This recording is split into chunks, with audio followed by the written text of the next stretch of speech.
பதவி ஏற்புனால ஒரு விஷயத்த பார்த்தேன்.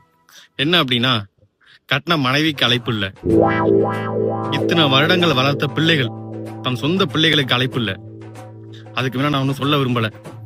இந்த நாடும் நாட்டு மக்களும் நாசமாய் போகட்டும்.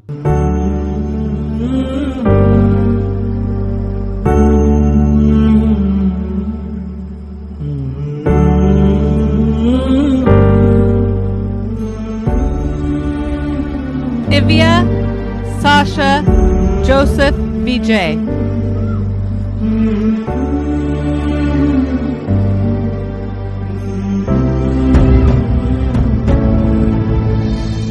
இப்ப தெரிஞ்சுக்கிட்டே அவனை பத்தி.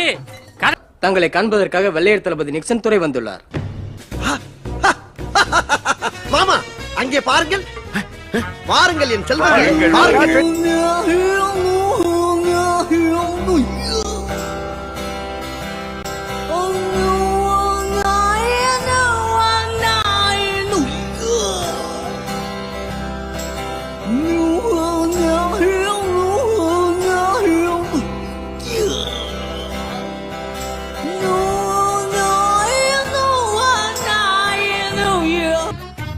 என்ன சும்மா தானே இருக்கீங்க? அந்த பாத்ரூம் கதவை ரிப்பேர் பண்ணலாம்ல? கதவை ரிப்பேர் பண்ண நான் என்ன கார்பெண்டராடா? போற போக்கு பார்த்தா பைப்பு துரு பிடிச்சிருச்சு, அதையும் ரிப்பேர் பண்ணு சொல்லுவா போகுது.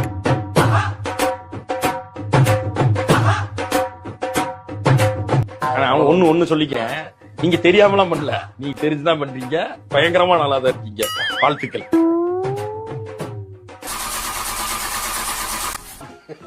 தாத்தா சிக்கிட்ட வா, வா, வா. 5 நிமிஷம் டைம் கொடு. ஐயோ தாத்தா, உன் கால்ல நழுவுல அட்வைஸ் மட்டும் பண்ணலாம் தாத்தா.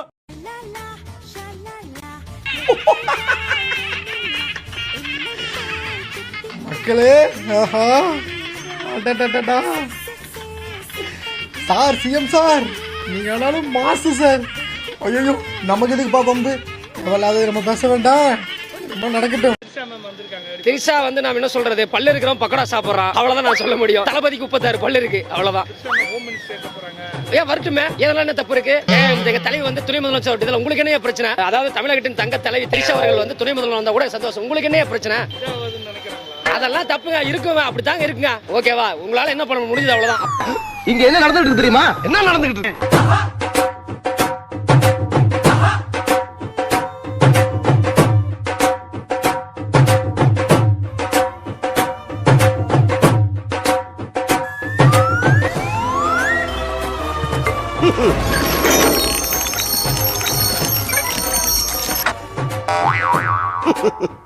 அமருங்கள், அமருங்கள். என்னை தலைவர் பதவியிலே அமர வைத்து சந்தோஷத்திலே மூழ்க வைத்து வேறு யாருக்குமே கிடைக்காத பாக்கியத்தை எனக்கு ஏற்படுத்தி கொடுத்த உங்களுக்கு நான் எப்படி நன்றி சொல்வதென்றே தெரியவில்லை. அதனால தாண்டா உன்னை தலைவன் ஆக்கியிருக்கானுங்க. தலையாற்றவன் தாண்டா தலைவன்.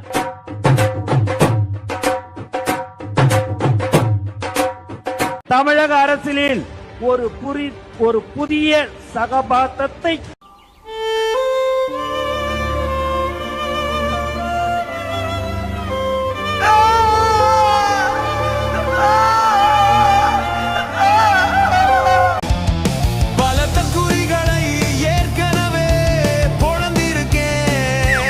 நீ சங்கம் வச்சிருக்க கூட பிரச்சனை இல்லடா, ஆனா கூட ஒண்ணு வச்சிருக்கிய. அவன் நினைக்கிறான் பொடி பையன், நீ வாடி. தற்போது நடிகை த்ரிஷா பதவியேற்பு விழா அரங்கிற்குள் வந்திருக்கிறார். அவரை சக தோழிகள் கட்டி அணைத்து வரவேற்றுக் கொண்டிருக்கின்றனர்.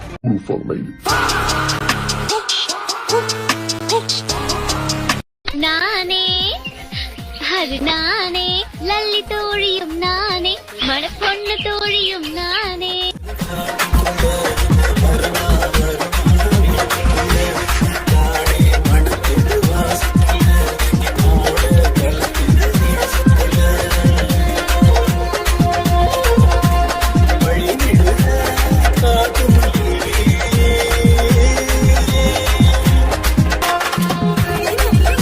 ஓ மாமன் மச்சான் யாராவது இருந்தா சொல்லு, அடுத்த மாசம் சந்தா பணம் வாங்கி அவங்களுக்கு ஏதாவது செய்யற.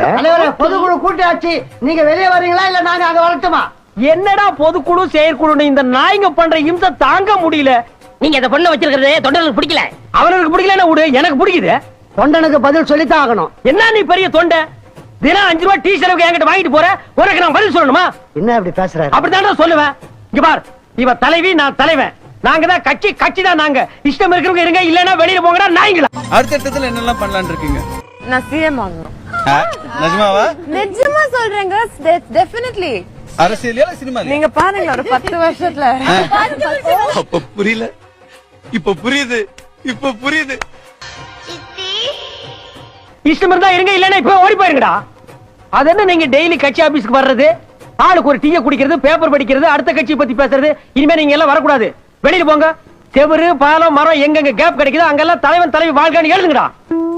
மக்கள் அனைவருக்கும் நேர்மையானதை செய்வேன் என்றும் ஆண்டவன் மீது ஆணையிட்டு உறுதிமொழிகிறேன்.